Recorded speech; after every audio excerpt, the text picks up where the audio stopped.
Frank Warren, quite captivating brutality tonight, I think we have to say. Well, it certainly was. The main event lived up to all its expectations. Two very highly competitive with two young gladiators in there, both undefeated, both trained hard for it.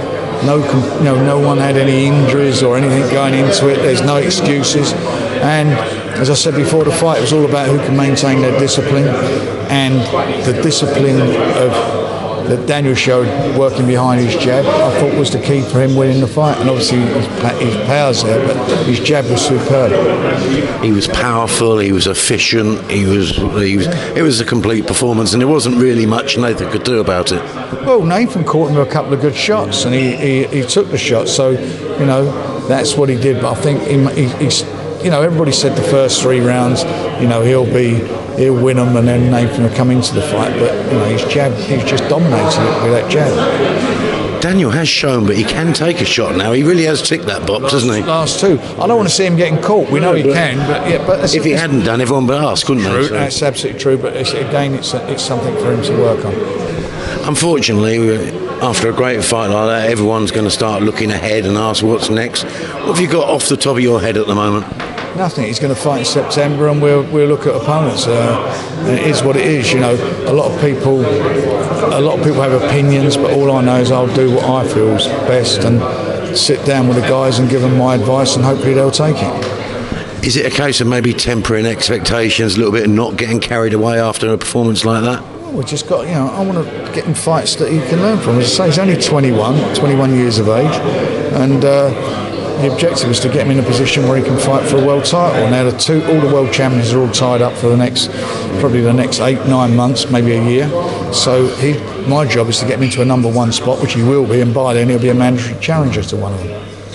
I know you wouldn't do it, but I bet there's not many you wouldn't put him in with at the moment if you're thinking he could beat them. I think whoever he hits, he would, within reason. The only one I would worry about putting him in at this stage of his career would probably be Tyson. That would be tricky, wouldn't it? Well, because Tyson, he's an exponent of the art of hitting and not being hit, and Daniel's he's got a wealth of experience. He needs to get a bit more experience before he would go in with somebody like Tyson. But in a year's time, who knows? I know this fight happened a little bit earlier than you would have probably hoped, but see, the crowd and the backing Daniel's getting tonight, it's growing, isn't it? Yeah, they're getting behind him, and he's become a little star, and I think that it's just going to go from strength to strength now. I think especially after that. Yeah. Joyce, Bryant Jennings, that was a hell of a fight, wasn't it? I told you it'd be a tough one for him. I told you Jennings... It was tricky, wasn't it? Problems. It was tricky, and I knew it was going to be tricky. His 9th fight, that was a bit of a step up for him, and he handled it. There's a lot of things he's got to work on. Amateur and pro is a totally different game altogether, especially as you're doing it when you're turning pro as you're older. And he needs a few more fights, which and certainly he'll learn from that fight. But he's got a few things he's got to work on, which I'm sure Adam Booth and him will work on with his defence. They were both shipping a lot of clean shots, weren't they? Yeah, and I don't like seeing that, but it is what it is, and he's got to work on it. It's something he's got to work on. He's got fast hands, Jennings. Keep banging on about Rivas, who he fought, and he was well beaten Rivas till he got clipped in the last round of his last fight, and Rivas is now in with a world number 1 in Dillian White. So that's the level he's gone up. A guy who's had 9 pro fights. Do you think people will question the power of Jennings and Joyce after that, considering they could hit each other clean and not really put a dent in each other? Might say something about their chins. All I know is his previous 9 opponents will tell you that he can punch because he knocks them all over. First points won tonight. Quickly go through a couple of other things off the card. Very notable fights. Archie Sharp was in a good dust-up tonight against Jordan McCrory, wasn't he? Boxed very well, and you've got to take your hat off to Geordie. He comes down there. He's a tough sod. I'd have him on every one of my shows. He's never involved in a boring fight. He gives 100% every time. He's always there to the end, and even if he gets clipped or whatever, he comes back out and he's on you. He's got plenty of heart, and Archie boxed really well. Some very intelligently at times. So it's a great fight for him. It's a sexy old division for us. We've got some great youngsters there, so we're going to make a couple of good matches up in the autumn between them. Well, Sam Bowen's the key to it all, isn't he? Well, he's got his mandatory defence against Kakachi, so get that out of the way. If he wins it, then hopefully he can fight one of those guys. Sonny Edwards, he's a tough Mexican, wasn't it? He was tough as old boots, but you know what? Didn't he handle him? The art of hitting and not being hit. He's a great exponent of that, and he's clever, he's smart, and I could watch him all night. He looked like he was getting drawn into a fight in the 5th round, but then I think the corner obviously had a word with him and he got back on his feet again, didn't he? But also, in some ways, I like to see that because he's showing, it says something about him to do that. But he's a smart little fighter, and I think he can go all the way. Much the same, I'd imagine, can be said about Liam Williams at the moment. They're talking about a new lease of life.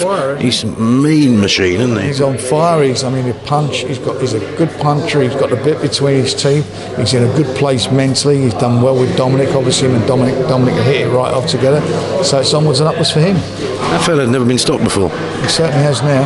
He knows all about it now. A little briefly on a couple of the undercards. Little Dennis, he got the full 4 in tonight, but he did it in style, didn't he? He did, and he was a tough sod he was in with. I mean, he was a tough cookie. It's good for him. It's not all about. Sometimes you're not going to knock him over in the first or second round, and he did well. He kept the pace up of the fight, picked his shots well, he didn't get flustered, and I was really pleased with him. Just another thing I've got to ask you. You announced Anthony Yarde yesterday. You're off to Russia. Yeah, we're in Russia. I can't think of the name of the city where it's at, but it's all I know it's 2 hours from Moscow, and it's where Kovalev come from. So Anthony is showing the cojones that he's got by going in his backyard and taking him on. It's his chance to shine, isn't it? Chance to shine, and I don't hear any more critics about him. Because I can't think of too many fighters who do what he's doing. Yeah, it's funny. People are about to are flipping it over now, aren't they? I don't care about the flippers. I know what he is. With someone who's only had 11 fights as an amateur, he turns pro, and does what he does, and done what he's had to do to get himself in that position, and fought decent fighters. I don't care all that rubbish that I'm hearing, what people try and peddle. You want to see other light heavyweights I want to mention going off to Russia. They wouldn't be going there. He's shown what he's about, and he is a true fighter through and through. And fingers crossed, he'll get results. He deserves it. I tell you what, if he hits Kovalev, he catches him, he'll take him out. Too young, too fresh, you'd have to think, don't you? Let's hope that's going to be the case, but he's in the other guy's backyard. On the subject of light heavyweights, sorry Frank, just one I've missed off. Willie Hutchison continues to impress, doesn't he? Another good win tonight. A great win tonight for him. I was really pleased with him. What a great fight between him and Buatsi. Yeah. Lyndon Arthur's going to come into the mix sooner or later, isn't he? Yeah. Well, Lyndon's doing extremely well. We're blessed with our light heavyweight scene. All healthy, ready for the future. When are we next? So we've got the Ireland in August the 3rd, then Carl Frampton, and then Russia. So it's a busy old August again, isn't it? And I do, yeah. So we got them on, and then we're off to then we got the September and October shows. Great stuff. We'll talk to you soon, Frank.